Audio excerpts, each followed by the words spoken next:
can you imagine? I didn't even know this. The Rock brought it to me when I was studying. Do you know the length of time between the call that Abraham got to this test in verse 22 with his son? You know how many years that was? Somebody guess. Call it out. Just guess. That's a good one. 40 is a good one, but it's not it. Longer. It was more. 60. It was more than 60. It was around 70. 70 years. But we think that he popped our bubble 2 weeks ago, and then we here today and we think we've arrived somewhere. Abraham waited 70 years from the time he was called to the test to prove that he was sold out for Yahweh. 70 years. And we think we arrived in 2 weeks, 4 months, 6 years, 7 years, 25 years, 30 years. You ain't ready, baby. They keep on chugging along. It ain't your time yet. You keep on chugging along.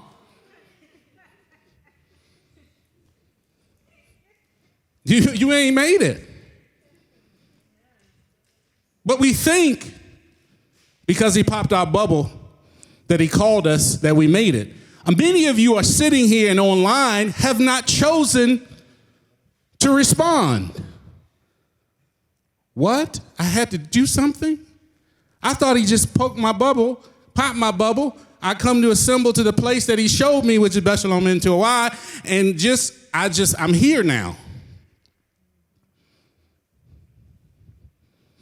Oh, no, that's still work to do. You might get your little mirror out.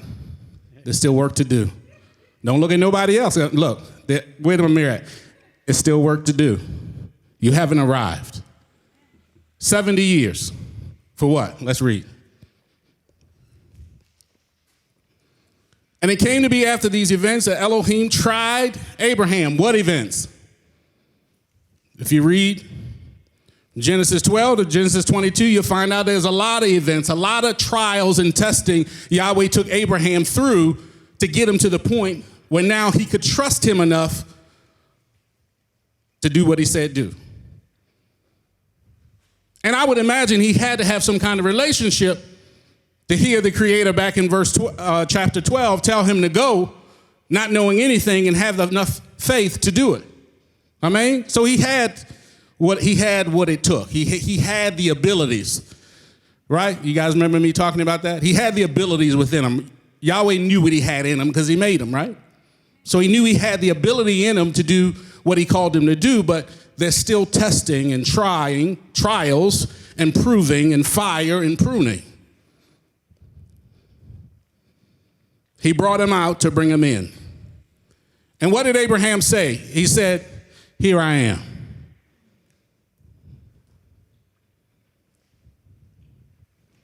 When somebody called from the congregation and they need help, do you answer the phone or do you turn the ringer off?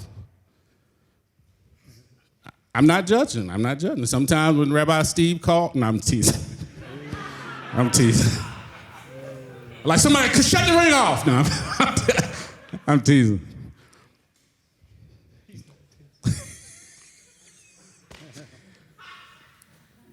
Somebody know what I'm talking about. They laughing. Oh, it's Marty. Rabbi, it's Marty. He back there laughing. No, I'm kidding.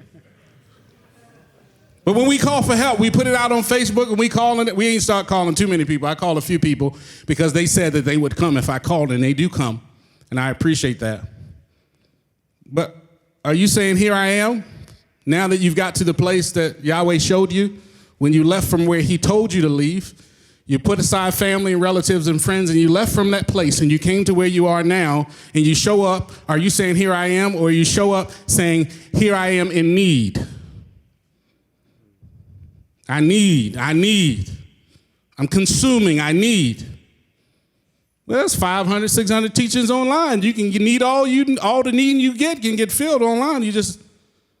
But it's about relationship, right? That's why we're here, the fellowship, relationship. And a lot of us move from where we were to where we are to be connected. Because we want to get closer to him. We found information and now we're building our relationship so we can be found in him. So he was in a wilderness, if you want to call it, because we're going to go to that next, but he was in a wilderness kind of situation for 70 years. He was tested and tried. Abraham, 70 years tested and tried before he had to sacrifice his son, which we all know the story. He did it and was successful. And we don't want to wait 2 minutes. I call it the microwave generation, and I don't even got one no more. I don't even use it. So we probably should call it the Instapot, because that's the new thing, or the air fry generation. Microwaves are getting phased out. All this new technology. We're in the air fry generation. We just want the hot air to come in and get us all fluffy and get all puffy, and then we jump out. With the soggy fries, absolutely. That's what you're going to get.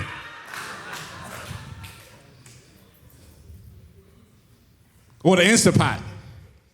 Somebody said that Beth Shalom is a pressure cooker. I believe that. Because when you get ready, it's going to pop.